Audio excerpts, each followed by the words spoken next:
বৃত্তচাপের দৈর্ঘ্য। আমাকে বলো বৃত্তচাপের দৈর্ঘ্য সেটা কত? ফল কাহিনী বুঝছো? খুব সহজ, কিন্তু বৃত্তকলা বোঝানোর জন্য যে এরকম এরকম ত্রিভুজের মতো আর কি। একটা বৃত্তচাপ 30 মিটার ব্যাসার্ধ বিশিষ্ট একটা বৃত্তের কেন্দ্রে 60 ডিগ্রি কোণ উৎপন্ন করে। বৃত্তচাপটার দৈর্ঘ্য ও চাপটার উপর দণ্ডায়মান বৃত্তকলার ক্ষেত্রফল। কাহিনী বুঝছো? খুব সহজ, কিন্তু একটা বৃত্ত, তার ব্যাসার্ধ কত? 30 মিটার। তার ব্যাসার্ধ কত? 30 মিটার। একটা বৃত্তচাপ কেন্দ্রে হচ্ছে 60 ডিগ্রি কোণ উৎপন্ন করে।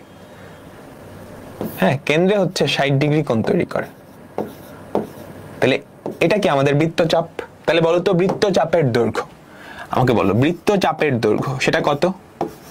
থিটা বাই 360 ইন্টু 2 পাই আর, তাই না? থিটা কত?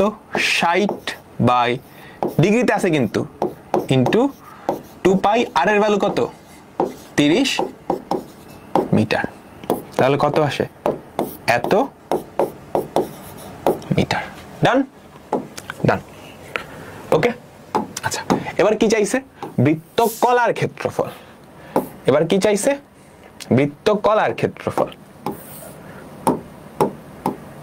তাহলে আমাকে বলো তো বৃত্তকলা, একটা নাম দাও, সুন্দর করে একটা চিত্র আঁকা, এভাবে নাম দিয়ে দিলেই হবে।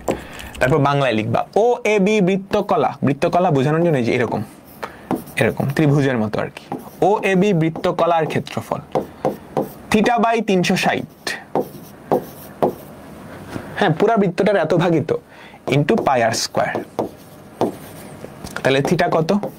60 by 360 into pi r square, এত বর্গমিটার। ঠিক আছে, এত বর্গমিটার। ডান? পারবো?